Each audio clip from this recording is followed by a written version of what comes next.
Hello বন্ধুরা, আমি কুহেলি আজকে নিয়ে এসেছি এই যে কারকুল। এটা তো সবাই জানেন, আর এটার পুরো সবাই খান।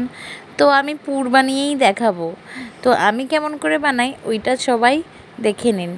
আর আজকে হচ্ছে আমাদের নিরামিষ, তো নিরামিষ পুরি বানাচ্ছি। সর্ষে আগে থেকেই ভিজিয়ে রেখেছিলাম, তো ওইটা আর হচ্ছে কারকলগুলো সেদ্ধ করে নিয়েছিলাম। তো সর্ষে আর হচ্ছে কারকলের ভিতরের দানাগুলো আর হচ্ছে কাঁচা লঙ্কা একসাথে ভালো করে পেস্ট করে নিয়েছি। পেস্ট করে নিয়ে তারপরে নুন আর হলুদ দিয়ে তেলের মধ্যে ভেজে নিয়েছি। তারপরে ওই সেদ্ধ করা কারকলের ভেতরে পুরটা আমি ভরে দেবো। তো এরকম এত সিম্পল করে কে কে বানান একটু আমাকে কমেন্ট বক্সে অবশ্যই জানাবেন। আর আমার ছেলেকে বলেছিলাম একটু ফোনটা ধর, ও ফোন ধরেছে দেখুন।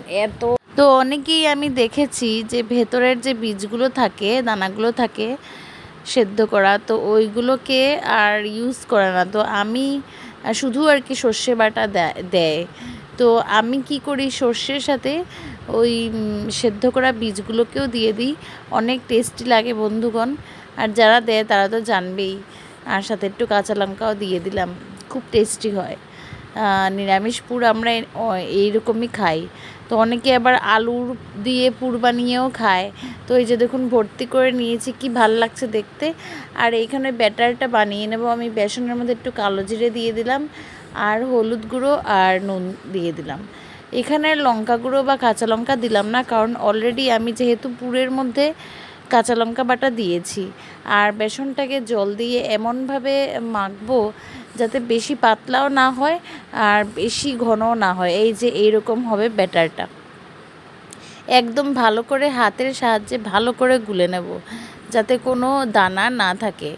তারপরে কি করব, তারপরে সবাই জানেন এইটার ভিতরে এরকম করে দিয়ে দিতে হবে ভালো করে বেসনগুলো উপরে দিয়ে এপিট ওপিট দিয়ে ভালো করে তারপরে গরম তেলের মধ্যে দিয়ে দিতে হবে। তো আমি জানি এটা এই কারকল পুরটা সবাই খায়।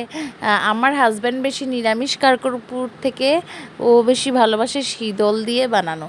তো আজকে যেহেতু শুক্রবার, তো কি করব, তো কারকলও এনেছে ঘরে, তো আমি বললাম নিরামিষটাই বানিয়ে নিই। আর আমার জানেন তো শীতলের পুরটা, কারকল পুরটা বেশি ভালো লাগে না, আমার নিরামিষটাই ভালো লাগে। এটার মধ্যে পেঁয়াজ টেয়াজও দেওয়া যায়, কিন্তু আমরা যেহেতু আজকে শুক্রবার পেঁয়াজ দিতেও পারবো না, কিন্তু পেঁয়াজ বাটা রসুন বাটা দিলেও খুব ভালো লাগে। তো এই দেখুন হয়ে গেল।